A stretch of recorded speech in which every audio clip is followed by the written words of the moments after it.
আসসালামু আলাইকুম। নবম শ্রেণীর বিজ্ঞান বিষয়ের আজকে আমার পঞ্চম পর্ব। আমরা প্রথম 4টি পর্বে প্রথম অধ্যায় শেষ করেছি। এখন আমরা অধ্যায় 2 অর্থাৎ অভিজ্ঞতা 2 এ আমরা প্রবেশ করব। তাপমাত্রা ও তাপ।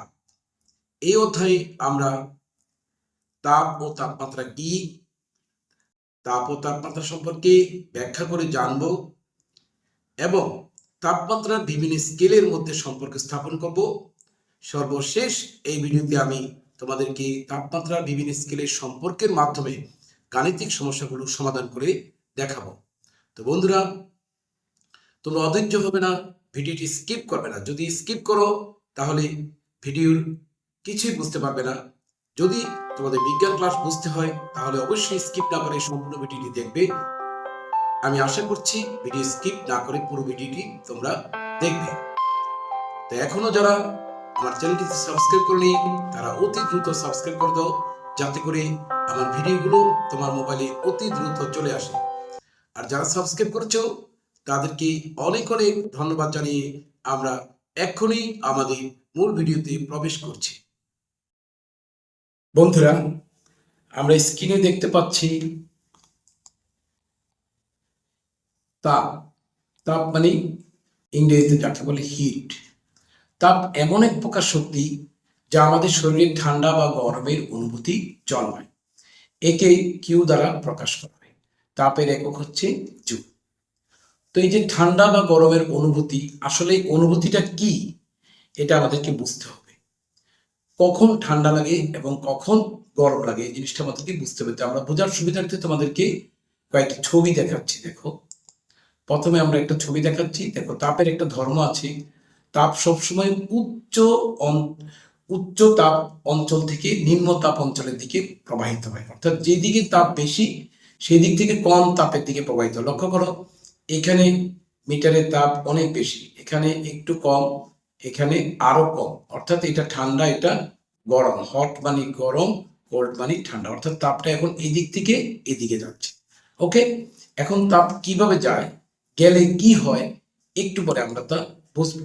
তো বন্ধুরা, আমরা আরেকটি ছবি তোমাদেরকে দেখাচ্ছি। দেখো, তাপের ধর্ম আছে। তাপ কিন্তু উচ্চ তাপ অঞ্চল থেকে নিম্ন তাপ অঞ্চলের দিকে যায়, একটু আগে আমরা বলেছি।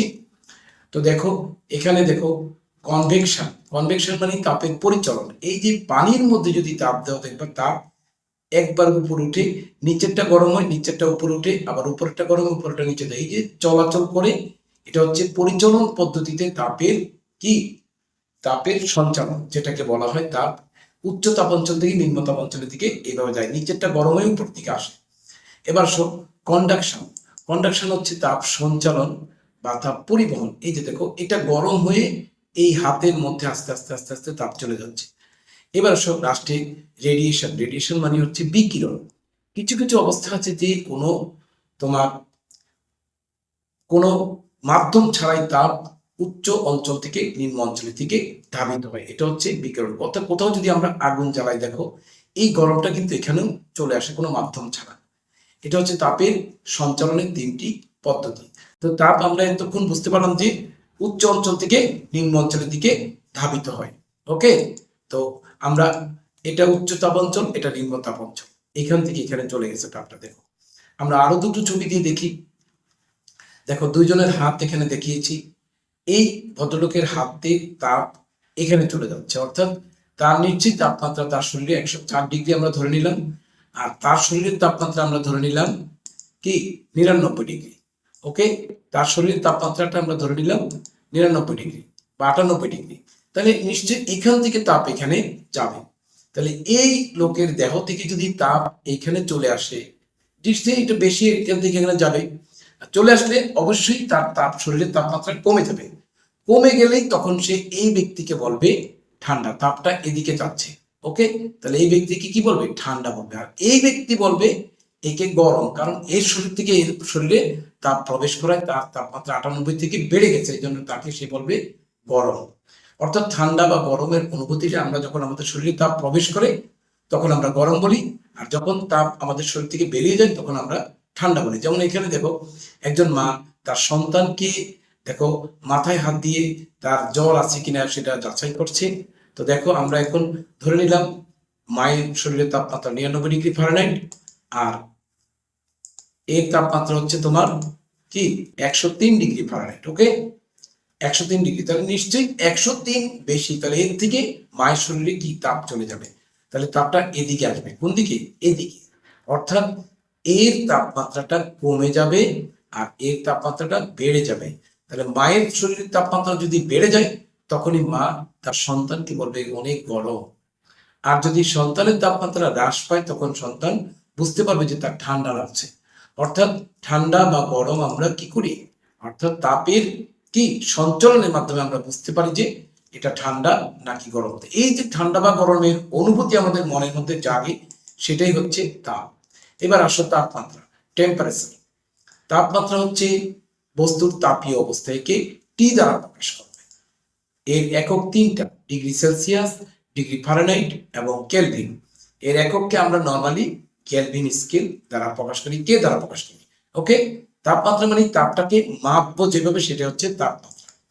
এবার আসো দেখো তাপমাত্রার এই যে তিনটে স্কেল আমরা degree Celsius, degree Fahrenheit, Kelvin, এখানে আমরা দুইটা স্কেল দিচ্ছি, একটা ফারেনহাইট একটা সেলসিয়াস স্কেল। এটা সেলসিয়াস স্কেল, এটা ফারেনহাইট স্কেল, দেখছো। তারপরে আসো এই যে দেখো এটা হচ্ছে সেলসিয়াস স্কেলের সাথে কেলভিন স্কেলের সম্পর্ক। দুইটা সম্পর্ক দিয়ে আমরা কি করেছি, দুইটা ছবি তোমাদেরকে দেখিয়েছি। এগুলো হচ্ছে থার্মোমিটার বা তাপ মাপার যন্ত্র, যেটাকে বলা হয় থার্মোমিটার। আসো আমরা তাপমাত্রার বিভিন্ন স্কেলের মধ্যে সম্পর্কটা জেনে নিই। বন্ধুরা, তোমরা মনোযোগ সহকারে ক্লাসগুলো না টেনে দেখবে, তাহলে বুঝতে পারবে বিজ্ঞান ক্লাস একটু বড় হয়, এই জন্য অধৈর্য হবে না। অধৈর্য না হয়ে ধীরে ধীরে ক্লাসগুলো দেখো, প্রয়োজনে কিছুক্ষণ দেখে আবার দেখো, তাহলে ক্লাসটা চমৎকারভাবে তুমি বুঝতে পারবে। তাপমাত্রা তিনটে স্কেল আছে, আমরা দেখো সেলসিয়াস স্কেল কে temperature of C, Fahrenheit scale কে টেম্পারেচার অফ এফ এবং কেলভিন স্কেল কে টেম্পারেচার অফ কে দ্বারা সূচিত করা হলে এদের মধ্যে একটা সম্পর্ক আছে। দেখো temperature of C by 100, temperature of K minus 273.15/100, temperature of F by F minus 32/180। এটা হচ্ছে তাদের সম্পর্ক। এখন আমি যদি 20 দ্বারা ভাগ করে ছোট করে ফেলি, T by T C, temperature C by 5, T K minus 273.15/5, T F minus 32/9। কিভাবে? 20 দ্বারা ভাগ করলে 5, 20 দ্বারা ভাগ করলে 5, 20 দ্বারা ভাগ করলে 9। তাহলে এই যে তিনটা দেখছো, এই তিনটা হচ্ছে কি তাদের সম্পর্ক। এই সম্পর্ক দিয়ে আমরা যদি আমাদের কেলভিন সেলসিয়াস স্কেল জানা থাকে, আমরা কেলভিন বের করতে পারবো, সেলসিয়াস থেকে ফারেনহাইট বের করতে পারবো, ফারেনহাইট থেকে কেলভিন বের করতে পারবো, ফারেনহাইট থেকে সেলসিয়াস বের করতে পারবো, কেলভিন থেকে সেলসিয়াস, কেলভিন থেকে ফারেনহাইট, সবগুলো আমরা বের করা আমাদের পক্ষে সম্ভব। তো বন্ধুরা, আমরা এখন দেখো বিভিন্ন স্কেলের মধ্যে সম্পর্কের সাহায্যে গাণিতিক সমস্যার সমাধান করব। মনোযোগ সহকারে এগুলো গণিত একটু মনোযোগ সহকারে দেখবে। সমস্যা নম্বর 1, চাঁদপুরের আজকের তাপমাত্রা 32 ডিগ্রি সেলসিয়াস, ফারেনহাইট এবং কেলভিন স্কেলে উক্ত তাপমাত্রা নির্ণয় করো। দেখো আমরা প্রথমে সেলসিয়াস স্কেলের তাপমাত্রাটা লিখলাম 32, ফারেনহাইট হোয়াট, কেলভিন হোয়াট, এই দুটো আমাদেরকে বের করতে হবে। তাহলে সেলসিয়াস থেকে ফারেনহাইট, সেলসিয়াস থেকে কেলভিন। এখন আসলে আমরা জানি সেলসিয়াস আর ফারেনহাইটের সম্পর্কটা আমরা বসিয়েছি। আমাদের দরকার কি ফারেনহাইট, তাহলে এই দিকে আলোচনা করবে, যেটা প্রয়োজন সেদিকে করবে। তাহলে 5 temperature of F minus 5 32 160 equal to 9 temperature of C. এবার 160টাকে এই পাশে নিয়ে আসি, প্লাস হয়ে গেল। এবার 5 দিয়ে এটাকে ভাগ করি, তারপরে টেম্পারেচার অফ সি এর মান হচ্ছে 32। আমরা এই যেখানে লিখে দিয়েছি দেখো, এটার মান হচ্ছে কত ডিগ্রি? 32 degree Celsius. এখানে আমরা এখন সি এর জায়গায় 32 বসাবো। দেখো আমি লাল কালি দিয়ে 32টা দেখিয়েছি, মানে এখানে আমরা মান বসিয়েছি। তারপর তুমি গুণ করে যোগ করে 5 দ্বারা ভাগ করলে আমাদের রেজাল্ট চলে আসবে 89.6 ডিগ্রি ফারেনহাইট। দেখো সেলসিয়াসে ছিল 32, ফারেনহাইটে 89.6, অনেক ডিফারেন্স। এবার আসো আমরা এখন সেলসিয়াসও জানি, ফারেনহাইটও জানি। এখন কেলভিনের সাথে যে কোনো একটা সম্পর্ক আমরা দিলেই চলবে। তো আমরা কেলভিনের সাথে কি সেলসিয়াসের সম্পর্কটা দিলাম, যেহেতু 5 মিল আছে, আমরা তাড়াতাড়ি 5টাকে বাদ দিয়ে দিলাম। উভয় পক্ষকে 5 দ্বারা গুণ করলে 5 পাব। তাহলে temperature of C equal to temperature of K minus 273.15। এইবার দেখো আমাদের দরকার কি কে, তাহলে উল্টা লেখো, এটাকে উল্টা লিখলাম, এটা এই পাশে লিখলাম, এটাকে এই পাশে লিখলাম।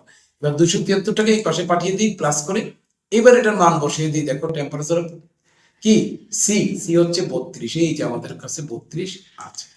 তাহলে 32 প্লাস এত ইকুয়াল টু 305.15 কেলভিন। তাহলে আমরা কি সেলসিয়াস থেকে ফারেনহাইট এবং কেলভিন স্কেল বের করলাম। এবারে আমরা অন্য একটা দেবো, দেখো এবারে দেবো আমরা ফারেনহাইট জানা আছে, শরীরের তাপমাত্রা 101 ডিগ্রি ফারেনহাইট, সেলসিয়াস এবং কেলভিন স্কেলের তাপমাত্রা নির্ণয় করব। তাহলে আমাদের ফারেনহাইট জানা আছে সেলসিয়াস ওয়াট, কেলভিন ওয়াট। তাহলে দেখো আমরা সেলসিয়াস আর ফারেনহাইটের সম্পর্কটা দিই, তখন আমরা কিন্তু এটা করেছি আগে, কারণ আমাদের এফ বের করতে, এখন সি বের করতে হবে, 9c আগে দেখছো। তাহলে এখানে টি এফ, এফ এর মানটাই 9টা দিয়ে ভাগ করি আগে, এই 9 এই পাশে নিয়ে ভাগ করে দিলাম, ভাগ করে এবার এফ এর মানটা আমরা বসিয়ে দিলাম। ওকে, এই যে এফ এর মান 101 ডিগ্রি ফারেনহাইট এখানে আমরা বসিয়ে দিলাম। তাহলে আমাদের পাচ্ছি কত, 505 minus 160 by 9 degree Celsius equal to হচ্ছে 38.33 ডিগ্রি সেলসিয়াস। এবার আসো আমাদের সেলসিয়াসও জানা হয়ে গেছে, তারপরে আমাদের ফারেনহাইটও জানা আছে, কেলভিন দরকার।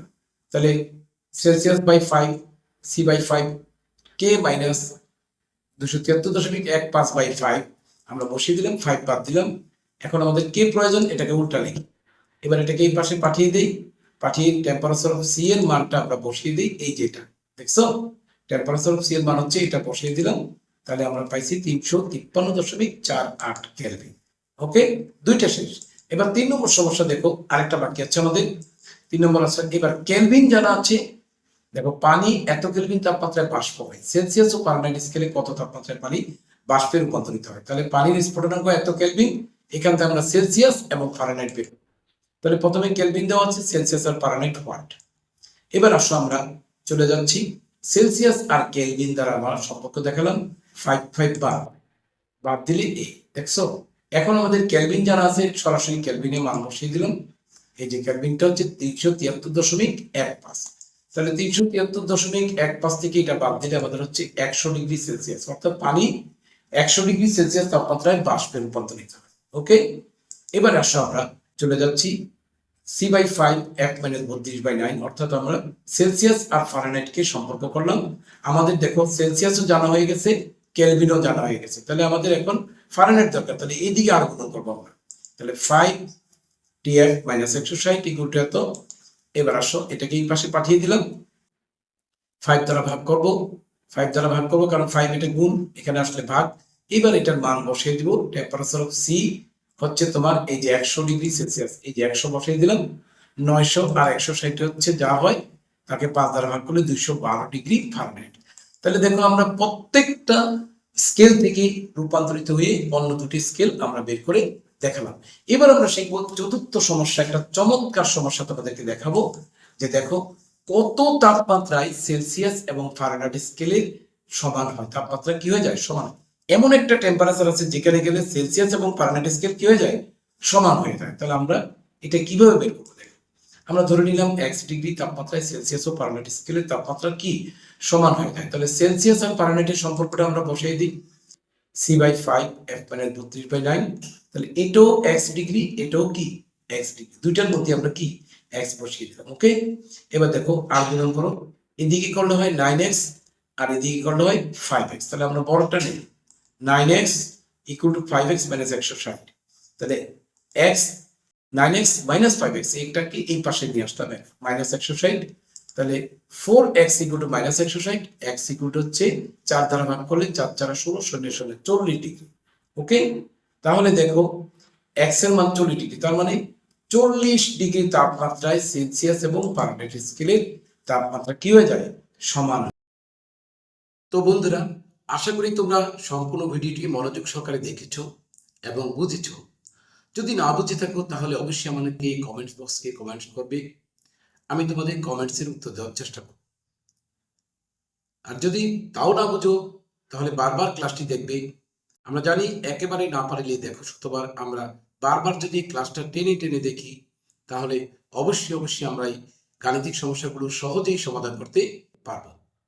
তো বন্ধুরা, ভিডিওটি যদি ভালো লাগে তাহলে লাইক কমেন্টস করবে, শেয়ার করে দেবে এবং অন্যকে দেখার সুযোগ করে দেবে। সবাই ভালো থাকো, সুস্থ থাকো, এই কামনায় আমি মাহবুবুর রশিদ পাটোয়ারি, সহকারী প্রধান শিক্ষক, জনতা উচ্চ বিদ্যালয়, চাঁদপুর সদর, চাঁদপুর থেকে তোমাদের কাছ থেকে আজকের জন্য বিদায় নিচ্ছি। খোদা হাফেজ।